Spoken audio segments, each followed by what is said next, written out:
Last time we talked, we weren't sure that you'd get another game here inside Autzen. What's it like? I mean, what was it like, finally learning that that would actually happen, and how excited are you for it?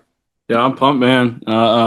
Like you said, I thought SC was probably the last game, and I was praying for that five spot, and we got it. So it's pretty cool to have this opportunity, and I'm enjoy it.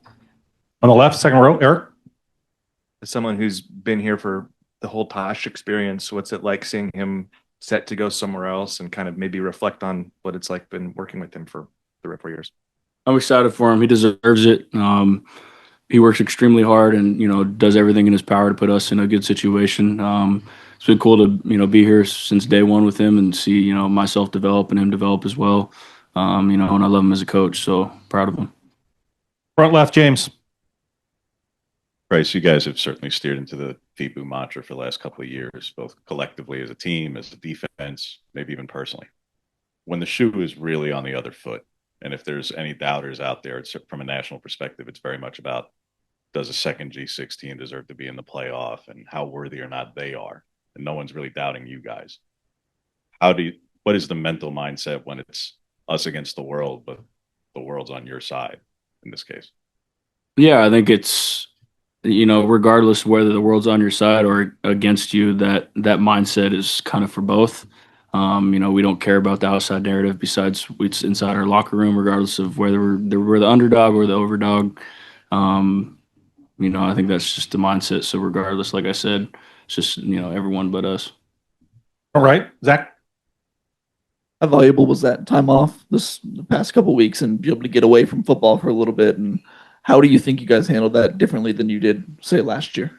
Yeah, I think it was super valuable. Obviously, you got to still prepare and work hard, get in the weight room. You can't let your lungs go too much, but there's something to be said for, getting a little break from each other. And then once you come back, everything is a little fresh and exciting, and everyone wants to work a little bit harder.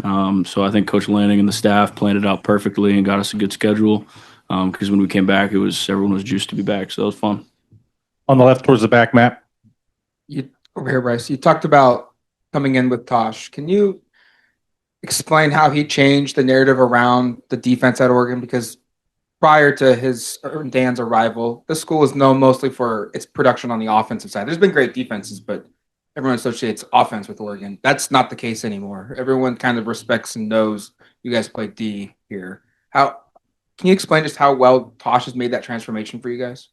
Yeah, and I agree with you. Since I've been a Duck fan since I was really little, Oregon's always been known for offense and speed. And I think, once Coach Lanning and Tosh came over, we definitely changed the narrative to physicality and relentless effort on defense. And over the years, it's just progressively we've gotten better on the defensive side of the ball, which is cool to see. And it's just a testament to the culture they've set here, and obviously the guys before. In 22 on that 22 team, and then obviously the guys that stuck around to be a part of that culture. I know where our defense is someone to be known now at Oregon.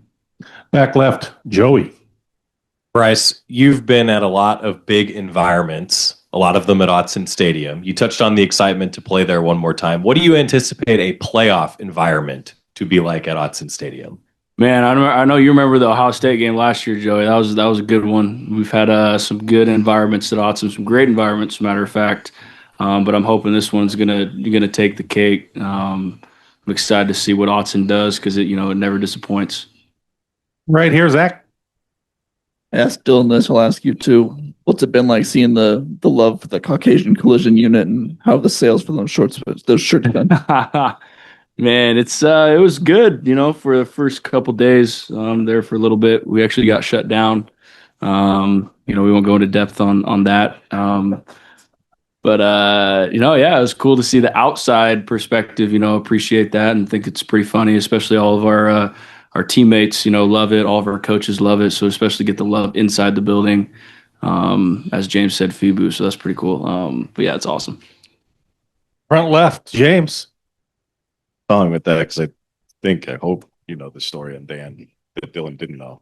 Does Dan get grandfathered into the Caucasian Collision Unit because of how he played as a college player? I think you know the story of him breaking his teammate / best friend's leg. Whoa, I've not heard that story. If that's the case, I'm gonna need video proof. I don't know if I get some video proof, then yeah, he's got to be in the unit. If you're breaking dudes' legs on the field, that's automatic. So yeah, we'll get him a T-shirt.